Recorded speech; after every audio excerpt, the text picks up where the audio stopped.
మహాగణాధిపతయే నమః. ఓం గురుభ్యో నమః. ఓం శ్రీమాత్రే నమః.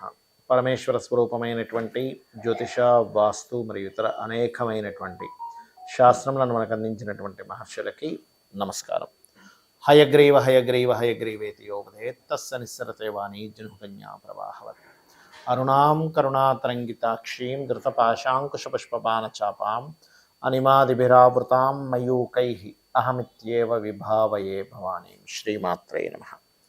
ప్రేక్షకులకి ఆ లలితాంబిక అమ్మవారి యొక్క అనుగ్రహం పరిపూర్ణంగా కలగాలని మనస్ఫూర్తిగా కోరుకుంటూ మనం ఈరోజు చెప్పుకోబోయేటువంటి టాపిక్ శని శుక్రుల యొక్క కలయిక. డిసెంబర్ మాసంలో 29వ తేదీ నుంచి జనవరి 28వ తేదీ వరకు, అంటే నెల రోజుల పాటు వాళ్ళిద్దరూ కలిసి ఉంటారు. అది ఒక యోగము, గుర్తుపెట్టుకోండి.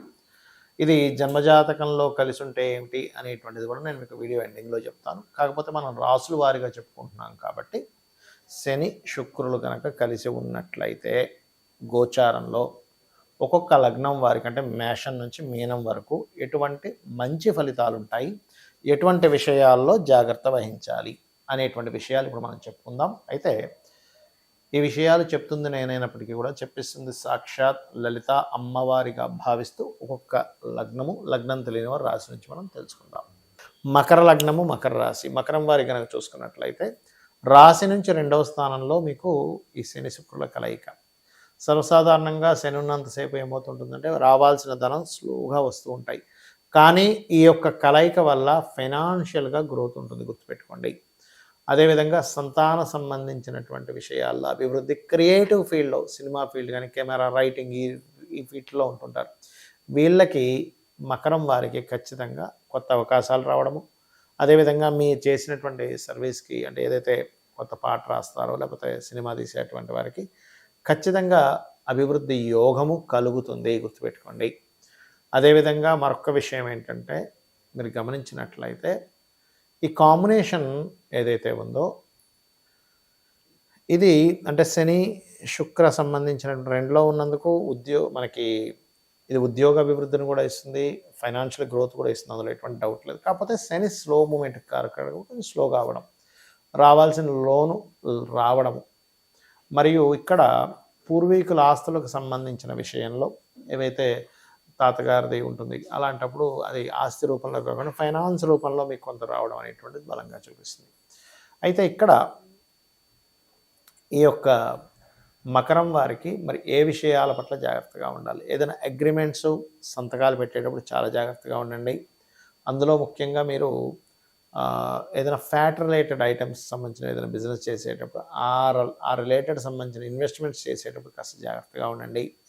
మరియు ల్యాండ్స్ తీసుకునేటప్పుడు అందులోనే ముఖ్యంగా ఎర్ర మట్టి ఉన్నటువంటి ల్యాండ్స్ లేదా నల్ల మట్టి ఉన్నటువంటి ల్యాండ్స్ తీసుకునేటప్పుడు అందులో ఏదైనా లిటిగేషన్ ఉందా ఏంటని తెలుసుకొని తీసుకోండి. వివాహ ప్రయత్నాలకు సంబంధించిన విషయంలో కాస్త 2వ స్థానంలో శని శుక్రులతో ఉన్నారు కాబట్టి ఇంట్లో ఎవరైనా పెద్దవాళ్ళు కనుక ప్రయత్నం చేసినట్లయితే కొంచెం తొందరగా ఛాన్సెస్ ఉంటాయి వివాహానికి. కాకపోతే కాస్త ఇక్కడ సప్తమము, అష్టమము ఏవైతే ఉన్నాయో కాస్త స్లోగా ఫ్రూట్ఫుల్, అంటే వివాహ సంబంధాలు కాస్త స్లోగా ఫ్రూట్ఫుల్ అవుతాయి బికాజ్ ఆఫ్ శుక్రుడు శనితో ఉన్నందుకు. మరియు అదేవిధంగా కాస్త గ్యాస్ట్రిక్ ప్రాబ్లమ్స్ ఉండేటువంటి వారికి కొంత జాగ్రత్తగా ఉండాలి. ఇక మీరు చేయవలసినటువంటి దేవత ఆరాధన లలితా సహస్రనామాలు ఎక్కువగా శ్రవణం పఠనం చేయండి. వివాహం కోసం ఎక్కువ ప్రయత్నం చేసేటువంటి వారు ఓం కామేశబద్ధ మాంగళ్య సూత్ర శోభిత కందరాయే నమః అని నామస్మరణ చేయండి. లేదంటే విదేశాలు వెళ్దాం అనుకుంటున్నాను, కాకపోతే ఇక్కడ విదేశాలకు అనుకూలంగా లేదన్నారు కదా అని అనుకున్నట్లయితే హనుమాన్ చాలీసా రోజుకు 2 సార్లు చేయండి, అనే విధాలు బాగుంటుంది.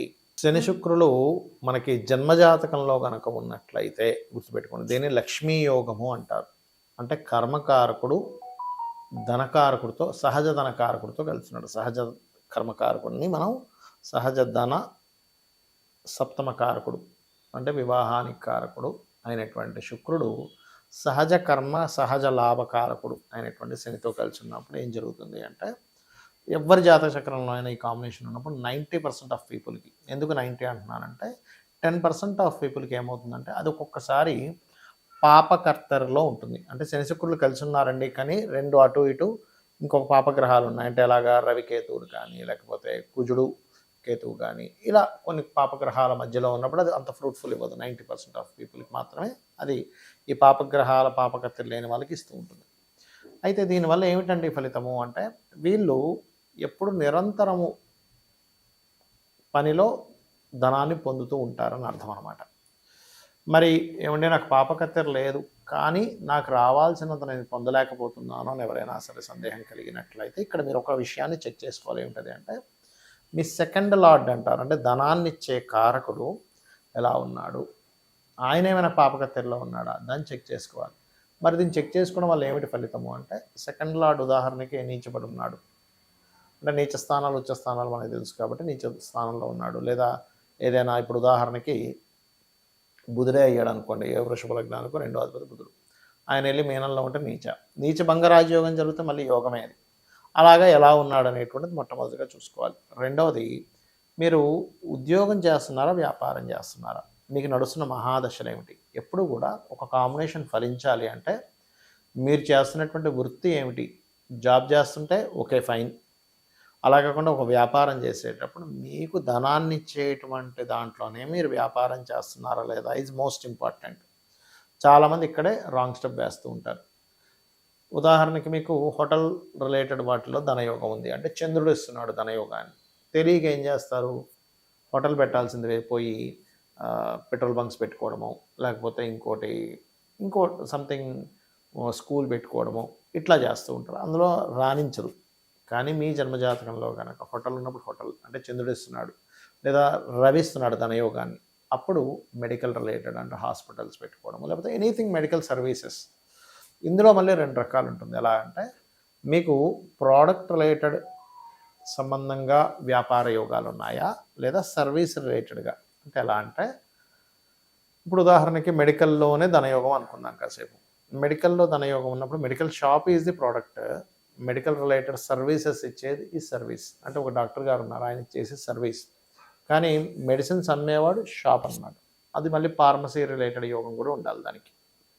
ఆ రకంగా మీరు ఉదాహరణకి ఇంకొక ఉదాహరణ చెప్తాను. కారు అమ్మేవాడు ప్రోడక్ట్ అమ్ముతున్నాడు, కార్కి సర్వీస్ చేసేవాడు సర్వీస్ చేస్తున్నాడు, కార్ కంటే మెకానిక్ ఉంటారు కదా, అట్లా.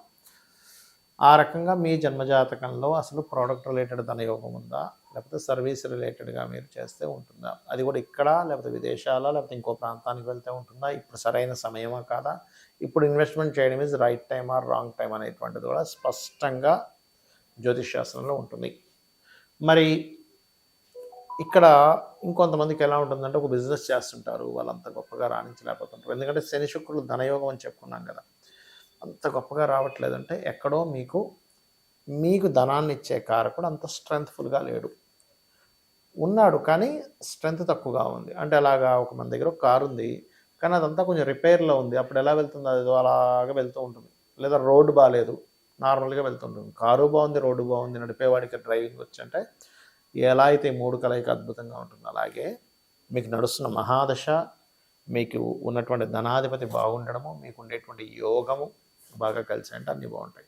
మరి ఇలాంటప్పుడు ఏం చేయాలి, ఫైనాన్షియల్ గ్రోత్ రావాలంటే ఏం చేయాలి అంటే సింపుల్గా ఏం లేదు, మీరు నవగ్రహాల్లో ఇది ఏ లగ్నమైనా ఏ రాశి వారైనా గుర్తుపెట్టుకోండి, నవగ్రహాల్లో ముఖ్యంగా శని భగవానుడు, బుధగ్రహము అంటే బుద్ధి, మీ ఆలోచన, మీ కర్మ రెండు సక్రమంగా సాగడానికి బుధ శని గ్రహాల దగ్గర దీపారాధన చేసి ఒక 9 ప్రదక్షిణాలు చేసుకొని, అదే ఆలయంలో ఉన్నటువంటి స్వామివారికి కానీ అమ్మవారికి ఒక 3 ప్రదక్షిణాలు చేసుకొని, మీ యొక్క సంకల్పం మీరు దేని గురించి అయితే ట్రై చేస్తున్నారు అనే దాని గురించి అమ్మవారికి కూర్చొని చెప్పుకున్నట్లయితే మీకు మీరు ఇప్పటివరకు ఏదైతే స్ట్రక్ అయిపోయి నడుస్తుందో అది కాస్త ముందుకు కదులుతుంది. అలాగే ఓం సంపత్కరీ సమారూఢ సింధుర వ్రజ సేవితాయ నమః, ఇది ఫైనాన్షియల్ గ్రోత్.